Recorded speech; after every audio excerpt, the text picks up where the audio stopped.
प्रशासन से यही कह रहे हैं कि इस चुनाव को जो जनरल सेक्रेटरी का पोस्ट का चुनाव है उसमें फिर से रीनॉमिनेशन हो। हम ये बात जोड़ते हुए कहते हैं कि इस कैंपस के तमाम वोटों का हम सम्मान करते हैं। हम इस बात को जोड़ते हुए कहते हैं कि इस कैंपस के लोकतंत्र को सबसे मजबूत करने की जो ताकत है वहां आपके सामने खड़ी है। जो इस प्रोटेस्ट में शामिल है वो खड़े हैं। इस कैंपस के तमाम प्रगतिशील छात्र, तमाम तरक्की पसंद लोग इस कैंपस में चाहते हैं कि लोकतंत्र मजबूत रहे और उनके सम्मान, उनके वोटों का सम्मान के साथ हम इस बात को कहते हैं कि जिस तरह से प्रशासन पूरी ताकत के साथ लगा हुआ था चुनाव खत्म करने के लिए और नॉमिनेशन कैंसिल करने के लिए, और नॉमिनेशन कैंसिल करता है, उसी ताकत से हम लोग लगेंगे कि इस कैंपस में जनरल सेक्रेटरी के पोस्ट पर फिर से रीनॉमिनेशन हो, री इलेक्शन हो। इसकी मांग हम यहां से करते हैं।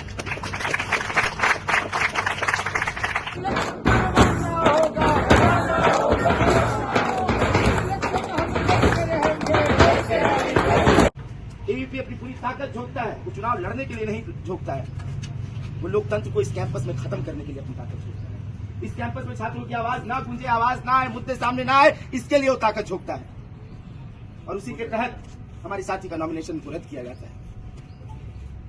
तो हम यहां से ये जो नई पैनल चुन के आई और कैंपस की एक मेच्योरिटी देखिए, एक पॉलिसी एक कैंपस के छात्रों की जो पॉलिटिकल मेच्योरिटी देखिए कि उस वक्त में भी वो उनको हराने के लिए पूरी ताकत लगा देते हैं और उस कैंपस में नहीं जीतते हैं।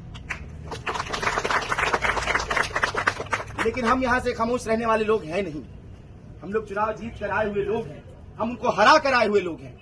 हम ऐसी ताकत को हरा के आए हुए हैं जो पूरा बल, बाहुबल, तमाम पैसे, तमाम टीचर के इन्फ्लुएंस, तमाम प्रोफेसर के इन्फ्लुएंस उन्होंने लगा दिए थे, तमाम बीजेपी की ताकत लगी हुई थी, लेकिन उसके बावजूद वहां पे नहीं जीतते हैं और कैंपस उनको नकार देता है।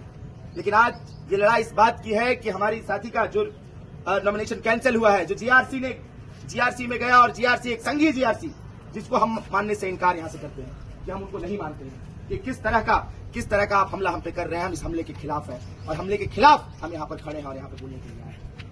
आप सब आए हैं, इसका शुक्रिया। और इसके दूसरी बात कि वाइस चांसलर इस बात को लिखित में दे कि आखिर क्या कारण है कि जब तमाम स्क्रूटनी हो चुकी है, जब इस चीज को मान चुका है, कैंडिडेट के नाम आ चुके हैं, उसके बाद 6 घंटे के पहले ऐसी कौन सी ताकत है जो लगातार आप पे दबाव बनाती रही कि नॉमिनेशन कैंसिल कर दिया जाए। वो जवाब हमें चाहिए, वो जवाब हम मांगने के लिए आए हैं और आप सब यहाँ मौजूद हैं। आप इस लड़ाई में शामिल रहिएगा। शुक्रिया। इनकलाब जिंदाबाद। तोड़ने की कोशिश कर रहे हैं।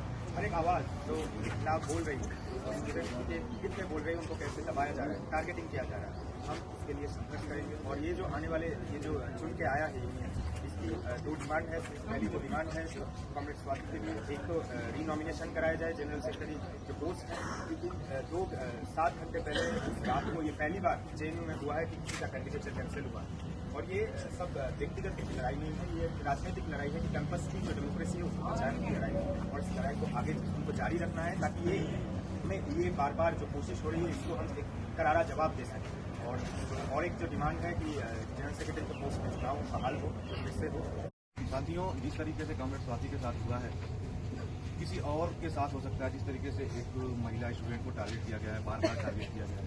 7 घंटे पहले जो ईसी नोटिस निकाल रहा है कि कांग्रेस पार्टी का कैंडिडेचर कैंसिल किया जा रहा है, ईसी को नॉमिनेशन के 24 घंटे बाद नॉमिनेशन पे कोई आपत्ति नहीं थी, सबको पता है।